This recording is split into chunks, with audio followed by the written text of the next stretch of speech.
নমস্কার বন্ধুরা, আজ শেয়ার করব দারুণ টেস্টি নিরামিষ ঢ্যাঁড়সের একটি রেসিপি। আর এই রেসিপিটি যে কতটা টেস্টি হয় আপনারা একবার না বানিয়ে খেলে বুঝতে পারবেন না। ঘরে থাকা সাধারণ কিছু মশলায় রান্নাটা তৈরি হয়ে যায়, আর গরম গরম ভাত, রুটি সব কিছুর সাথেই সার্ভ করতে পারেন। খেতে ভীষণই টেস্টি হয়, আর রেসিপিটি বানানোও কিন্তু একদমই সহজ। চলুন তাহলে দেখে নেওয়া যাক।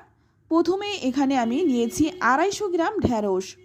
ঢ্যাঁড়সের পরিমাণটা আপনারা কিন্তু বাড়িয়ে নিতে পারেন। প্রথমে আমি ঢ্যাঁড়সগুলো খুব ভালো করে ধুয়ে নিয়েছি। এবার এই ঢ্যাঁড়সগুলো কেটে নেব।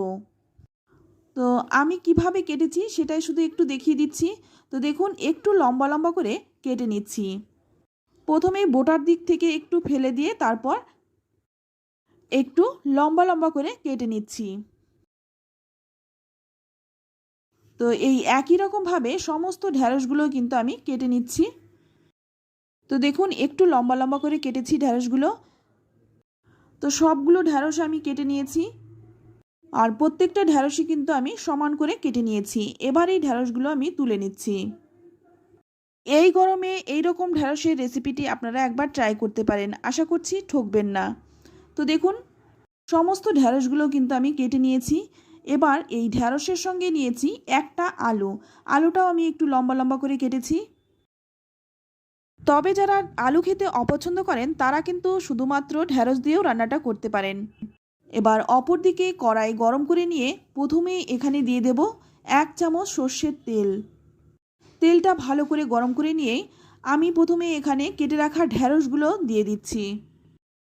আর ঢ্যাঁড়সটা দিয়ে এখানে দিয়ে দিলাম সামান্য একটু লবণ, আর দিয়ে দিচ্ছি খুব সামান্য একটু হলুদ গুঁড়ো।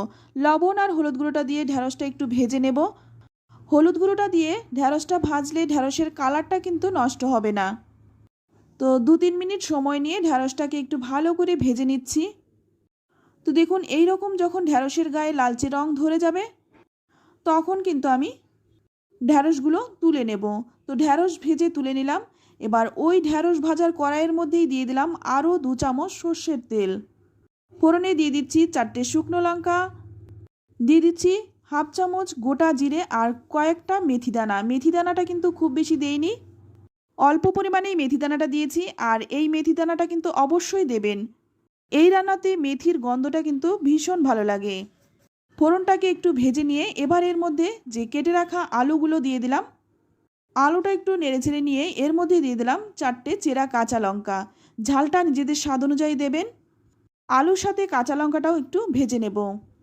আলু আর কাঁচা লঙ্কাটা ভাজতে ভাজতে এখানে দেখুন আমি কিছু গুঁড়ো মশলা নিয়েছি জিরে গুঁড়ো, 1 চামচ ধনে গুঁড়ো, নিয়েছি হাফ চামচ কাশ্মীরি লঙ্কার গুঁড়ো, আর নিয়েছি 1 চামচ আদা বাটা।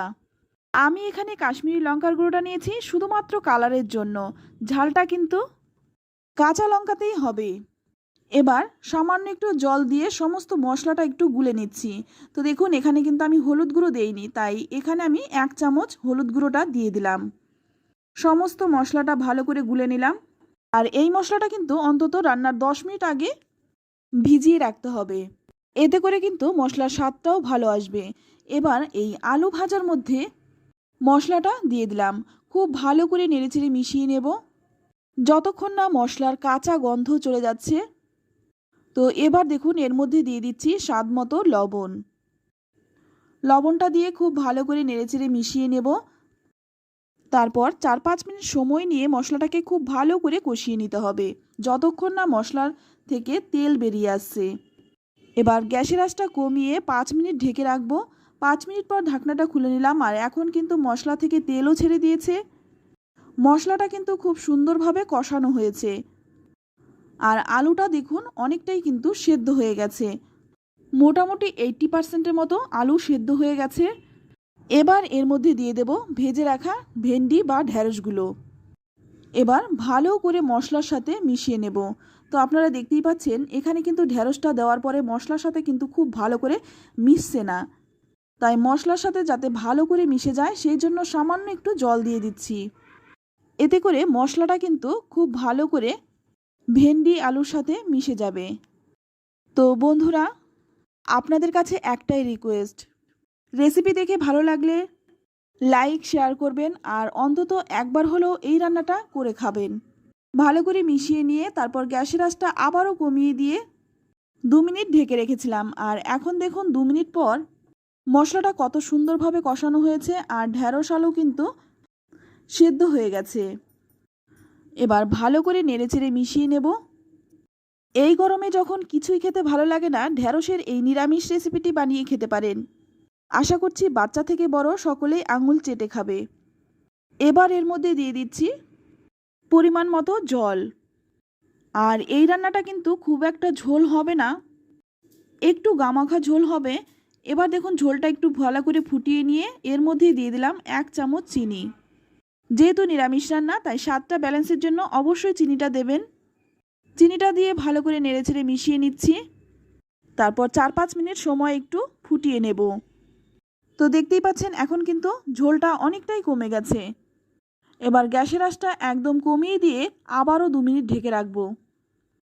2 মিনিট পর ঢাকনাটা খুলে নিলাম আর এখন কিন্তু রান্নাটা একেবারেই হয়ে গেছে। তো আপনারা কিন্তু দেখতেই পাচ্ছেন ঝোলের পরিমাণটা কতটা রয়েছে। আর এই পরিমাণে ঝোলটা থাকলেই কিন্তু খেতে বেশি ভালো লাগে।